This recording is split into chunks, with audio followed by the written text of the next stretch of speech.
Accused of tweeting what some say are anti-Semitic posts. A Minnesota Congresswoman, Omar, retweeting a post claiming Israel is like the South before 1963.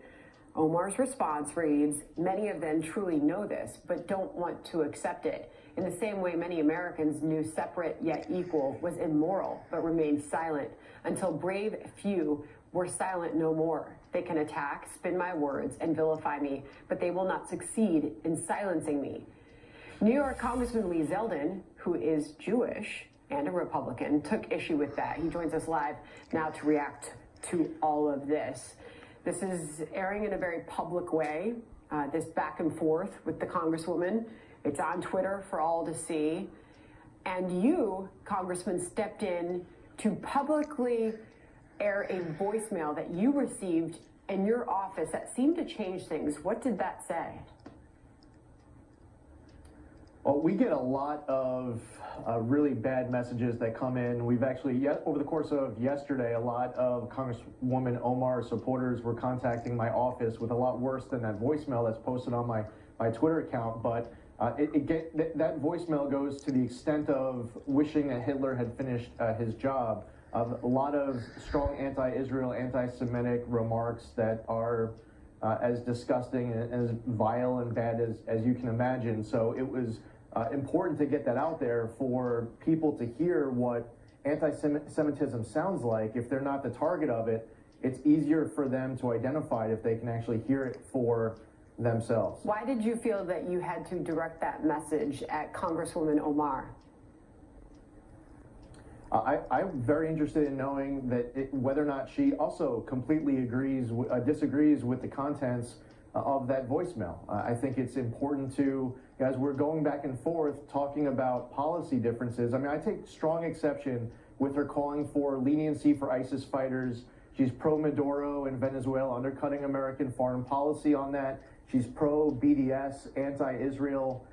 So as she's putting forth certain policies and hate that I strongly disagree with, she needs to understand that BDS movement that she strongly supports, the founder of it was anti-Semitic in the worst ways. Louis Farrakhan, Tamika Mallory, Linda Sarsour, individuals who have embraced who are now members of Congress. We're seeing anti-Israel, anti-Semitic hate infiltrating American politics. It's infiltrating college campuses and the halls of Congress. And if I'm not outspoken about it, then all you're hearing is just one side of it, and it needs to be confronted. So let's put this out there so you can hear what the consequences of the BDS movement and of that hate. And it's not just me as a member of Congress getting targeted. I hear from college students from coast to coast who are getting targeted by this stuff as well. So we want to share with you all sides of this story. We did invite the Congresswoman on, as well as we did you, obviously. You accepted the invitation.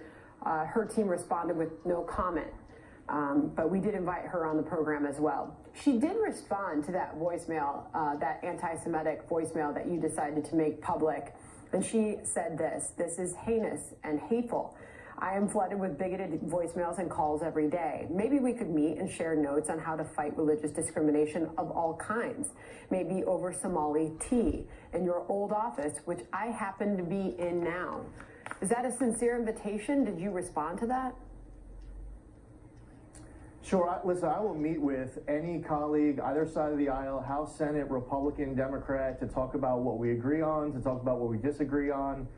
So that's fine. I'm going to still confront what I see is wrong. And notice, it was just a few minutes before she posted that tweet that she was posting about this comparison between Israel and the deep south of the United States. And there are a lot of problems with that comparison. So, where Israel doesn't block with shotgun-carrying Israelis, Arabs can't get to the polls. The Arab votes don't get mysteriously lost on their way to getting counted. Arabs don't have to take literacy tests in order to vote.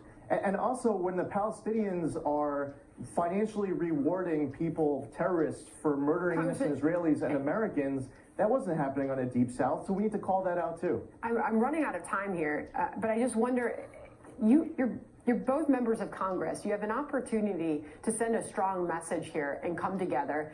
I don't know if the invitation is sincere or not. It sounds like you're treating it as that, and you've accepted that invitation both on Twitter and I believe you just did now.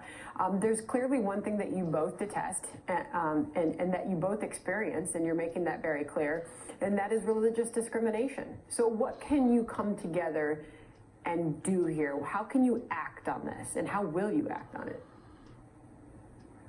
Happy to meet, but we really needs to stop with saying like that I'm responsible for Islamophobia. I've never once mentioned her religion in any way, shape, or form. It's about her policy. It's about her rhetoric. And I'll tell you what's additionally offensive. I've been in the military now for over 15 years. Now I'm currently in reserves, was on active duty. I would lay down my life overseas in the Middle East, not just for American freedoms, but to protect an innocent Muslim, whether it's in Iraq, it's in Afghanistan, or elsewhere. I'll do that as a U.S. service member. So the Islamophobia piece is a problem as well. So, beyond the policies, beyond the rhetoric, it is important for us to talk to each other. What would be great is for her to sign on to House Resolution 72. It would be great that just as much as the Dems brought a vote condemning white supremacy, they need to take action against anti-Semitism. We appreciate you.